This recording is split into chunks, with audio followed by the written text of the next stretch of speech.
Where did the virus that changed the world come from? For a long time, the prevailing theory was that wild animals like bats sold at a wet market in Wuhan, China had started the outbreak. One of the first scientists to question this narrative was Boutao Zhao, who on February 6 distributed a paper arguing that the killer coronavirus probably originated from a laboratory in Wuhan. The author pointed out that there was no evidence that the vendors at the wet market in Wuhan sold bat meat. On the other hand, there were 2 research labs studying bat-borne coronaviruses located in Wuhan, where a virus could have accidentally infected workers, causing them to spread the disease to the general public. Boutao Zhao withdrew the paper 2 weeks later, after Chinese authorities declared that the lab leak theory had no merit. China is being accused of censoring critical data about the coronavirus. The renowned law professor at Tsinghua University in Beijing, Xu Jianren, is known to be missing after publicly condemning Chinese President Xi Jinping for failing to contain the spread of the virus at an early stage. The Chinese government proceeded to clamp down on research into the virus's origins. New regulations restricting the publication of research about coronavirus. Any paper that traces the origin of the virus should be strictly managed. To this day, the Chinese government won't allow outside researchers to test blood drawn from employees of the Wuhan lab, who may have been among the first humans infected with COVID in November of 2019. According to the official record, they were hospitalized with a pneumonia-like disease. There's no proof that the virus originated from a lab, but there's also no proof that humans first became infected by eating bat or exposure to pangolins, a theory that was treated as unimpeachable fact early in the pandemic. A group of scientists signed a statement published in The Lancet denouncing speculation about non-natural origins of the virus as conspiracy theories. Only after some emails became public did it become clear that the scientist who brought his colleagues together to co-sign the Lancet statement was Peter Daszak, head of the EcoHealth Alliance, the nonprofit that secured US government funding for controversial research on bat-borne coronaviruses at the Wuhan Institute of Virology.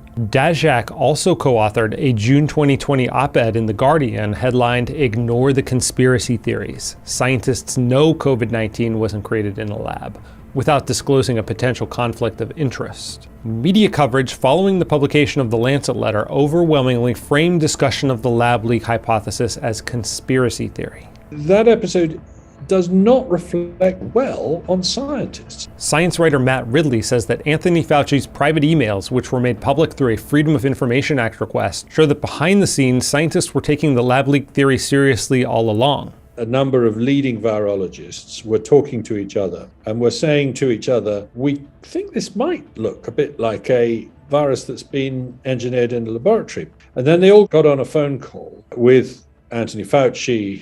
And at the end of that phone call, they all did a very rapid volte-face and started writing articles almost immediately. And in the case of Peter Daszak, the fact that he had orchestrated the letter was not at all clear until emails were leaked. Does raise very serious concerns that Dr. Daszak needs to answer. I've tried to correspond with him numerous times. I've never yet had a response. Daszak also didn't reply to Reason's interview request. Ridley has co-authored Viral, a new book about the ongoing hunt for the origins of the coronavirus. His writing partner is Broad Institute of MIT and Harvard scientist Alina Chan, one of the earliest and most outspoken public skeptics of the natural origin hypothesis. She says that when she and her colleagues published a preprint questioning the consensus, that she hadn't been aware of the Lancet letter organized by Daszak, but that she believes it could have had a major chilling effect on the scientific discussion in those early days. So they're saying that anyone who's saying that this virus didn't come from nature is a conspiracy theorist. People, when they read this letter, they might have thought, then I'm not going to put my neck out there to say that this might have come from a lab. Chan, a molecular biologist, argued in the paper that because SARS-CoV-2 was so well adapted to humans, there was reason to be skeptical that it had recently come from an animal. If it had recently come from bats or pangolins, she would have expected the virus to have been rapidly mutating in the early days of the pandemic to become better adapted to human tissue. For me, the light bulb moment was when I read in the news that the novel coronavirus, SARS-CoV-2, appeared genetically stable. Chan credits this insight partially to her experience living through the SARS outbreak of 2003, which she lived through in Singapore. In that situation, in that outbreak, the virus had rapidly picked up dozens of mutations in the early 3 months of the outbreak. In comparison, for SARS-CoV-2, there were very few of these mutations.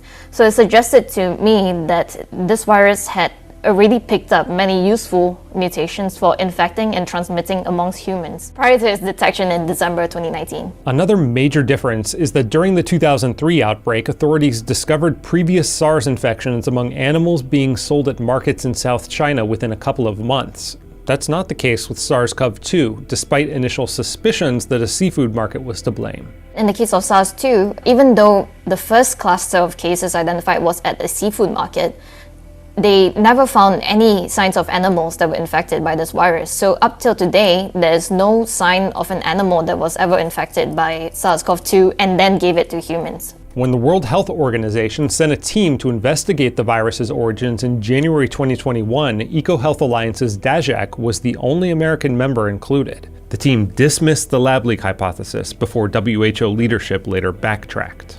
The findings suggest that the laboratory incident hypothesis is extremely unlikely and to explain the introduction of the virus into the human population, and therefore is not a hypothesis that will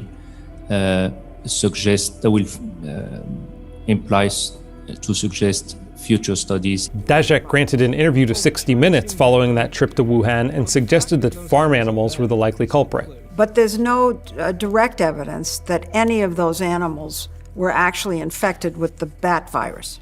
Correct. Now what we've got to do is go to those farms and investigate, talk to the farmers, talk to their relatives, test them, see if there were spikes in virus there first. So the team doesn't actually know if any of the farmers or the truckers were ever infected. No one knows yet. No one's been there, no one's asked them, no one's tested them. That's to be done. There's a detail that emerged after the 60 Minutes report that Ridley would like DAJAC to explain.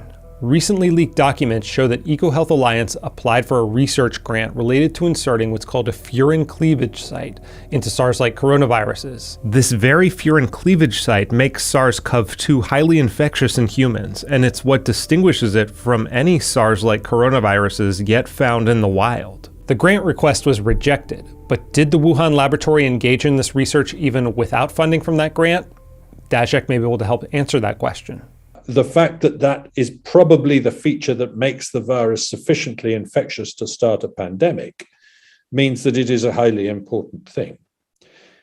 So you would think that a scientist who knew that he had put in a grant application in 2018 to put furin cleavage sites into SARS-like viruses, and admittedly been turned down, at the Wuhan Institute of Virology, would volunteer that information early in the pandemic so as to help us understand this new virus and understand where it might have come from. Ridley and Chan also find it suspicious that when China's premier bat coronavirus expert and DAJAC's collaborator in Wuhan published her complete analysis of the SARS-CoV-2 genome, she neglected to mention this highly unusual furin cleavage site. But DAJAC told 60 Minutes that the WHO did look into the lab leak theory. You're just taking their word for it.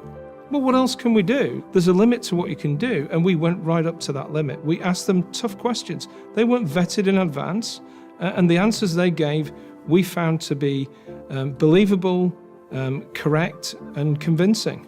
But weren't the Chinese engaged in a cover-up? They destroyed evidence, they punished scientists who were trying to give evidence on this very question of the origin.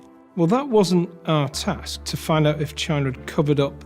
It was the behavior of someone who was trying to ensure that one message got out and not another, which is fine if you're a politician or some kind of opinionated person, and scientists should be allowed their own opinion. But it's not fine if you are being asked to be part of an objective international investigation with privileged access. After the 60 Minutes interview, leaked documents showed that EcoHealth Alliance worked with the Wuhan Institute of Virology to make several bat-borne SARS-like coronaviruses and even MERS more infectious to human cells. Chan and Ridley say that when they started writing the book, they didn't have a strong view about which theory was correct, but these recent revelations have shifted their thinking in favor of the lab leak theory. In light of grant proposals and reports released within the past few months, Chan wrote on Twitter, "We know novel SARS-like viruses were being synthesized and engineered at unprecedented scale." That changed my mind completely. So knowing that there actually was a plan, a pipeline, a protocol for doing this work in 2018. So now for me, genetic engineering is very much on the table. It's not just a 1 out of 10,000 chance that this might happen. If it came from a lab, close to 50% chance that it happened. This question was at the center of a heated exchange between Anthony Fauci and Senator Rand Paul over possible NIH funding of so-called gain-of-function research, which involves purposely making a virus more infectious to humans. Take an animal virus and you increase its transmissibility to humans. Right. You're saying that's not gain-of-function? Yeah, that is correct. And Senator Paul, you do not know what you are talking about, quite frankly. And I want to say that officially. There will be responsibility for those who funded the lab, including yourself. I totally This committee will allow the witness to respond. I totally resent the lie that you are now propagating, Senator, because if you look at the viruses that were used in the experiments, that were given in the annual reports, that were published in the literature, it is molecularly impossible. No one's saying those viruses caused it. It no is one is alleging that those viruses caused the pandemic. What we're alleging is that gain-of-function research was going on in that lab and NIH funded it. That is you can't not get away from it. It meets your definition, and you are obfuscating the truth. But much of the blame for the devastating scope of the pandemic, says Ridley, rests on Chinese authorities, who punished ophthalmologist Li Wenlang, who tried to get the word out about the emergence of a new SARS-like virus. The government successfully kept human-to-human transmission of the disease under wraps for weeks, maybe longer. Why was there such angst and secrecy, even at the hyper-local level from the very beginning? Communist regimes tend to be secretive. There tends to be an assumption that you don't talk about things unless you're allowed to, rather than the other way around. But Xi Jinping is a much more dictatorial and authoritarian ruler than his immediate predecessors. And by 2019, it was more and more the case that scientists in laboratories and doctors in hospitals were under orders not to communicate with the outside world about things that the regime might not want them to. Very significant attempts to punish and suppress the release of information about the epidemic that was developing in Wuhan. Did that play a part in the epidemic escaping and getting to the rest of the world and turning into a pandemic? You bet it did.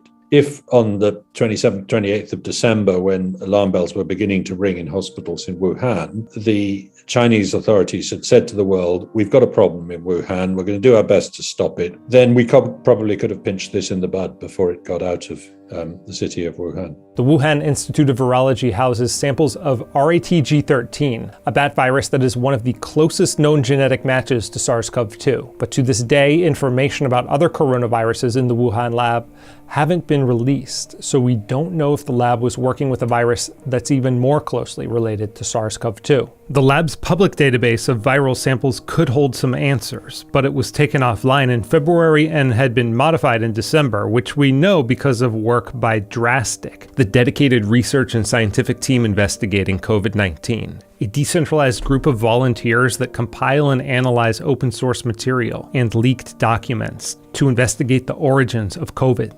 They are the heroes of our book. Once I realized that it's being discredited without any evidence, I just couldn't, stay silent. Yuri Dagin is a biotech entrepreneur and one of the founding members of Drastic. It was just a group of like-minded people on Twitter who got into really huge long threads on Twitter on some things like, where's the Smojiang mine, or what is RATG13? And then at some point we just went off to a private group, which was called Dashek's Fan Club, because we were pretty much all of us were blocked by Peter Daszak.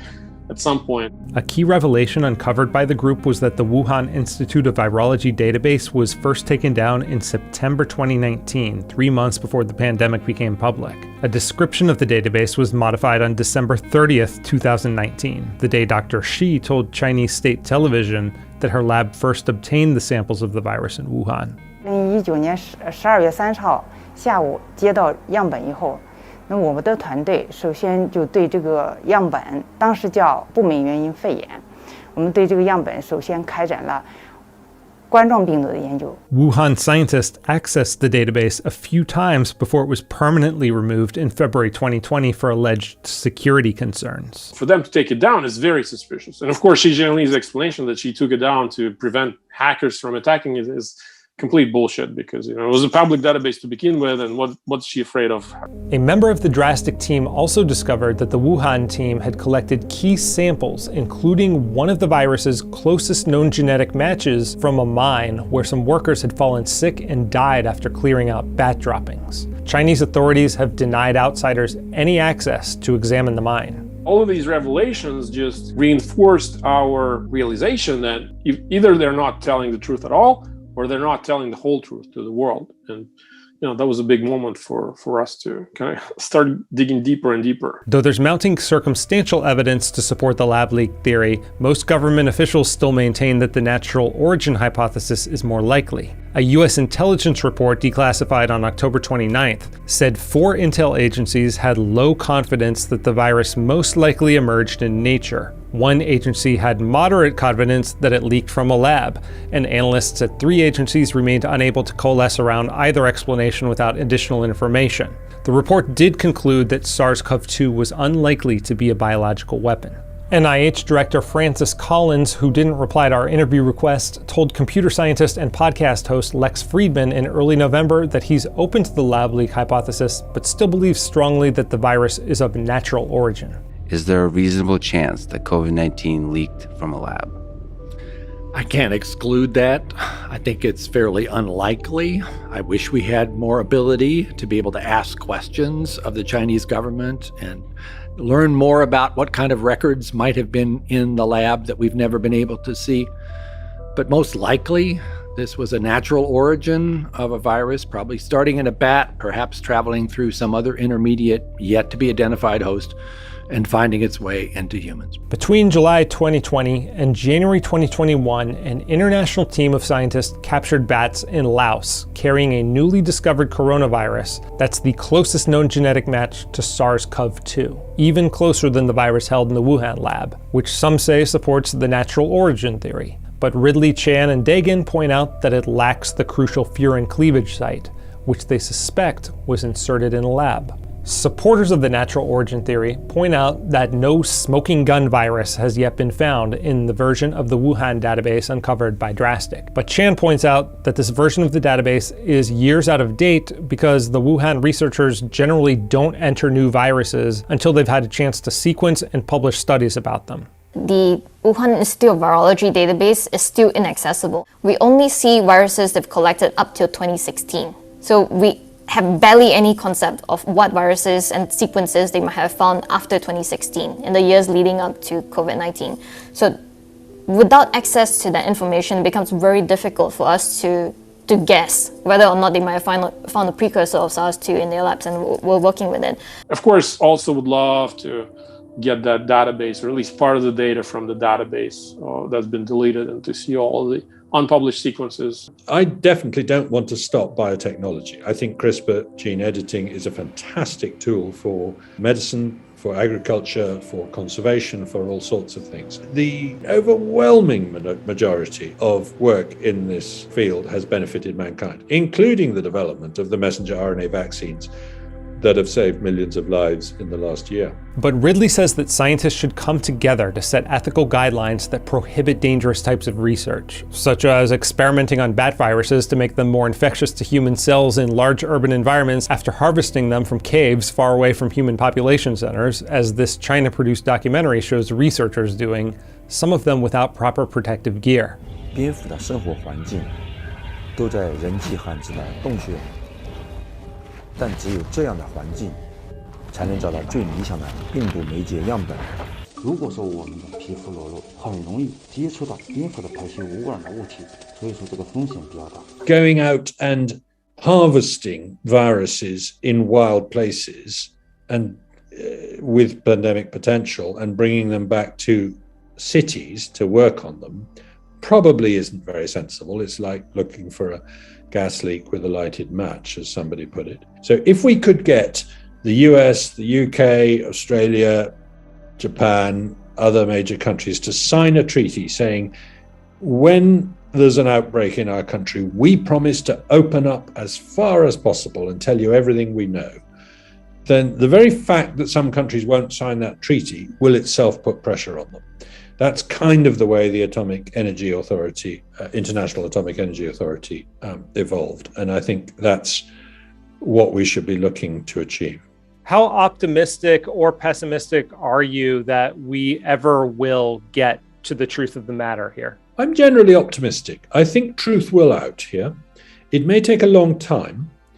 I notice that the fall of the Soviet Union did lead to significant revelations about biological accidents there, for example, anthrax. I think, therefore, it may take a change of regime in Beijing before we find out more. But I think there are people who know what happened, whatever it happened, even if it's just what happened in a market, there are people who know. Mm-hmm. And I can't help thinking that at some point we will be able to find out who they are and ask them, even in a regime as repressive and controlling as China's. So I hope we do find out. There are plenty of people who say it's too late. We've lost the chance. We'll never find out. I'm not one of them, at least not yet.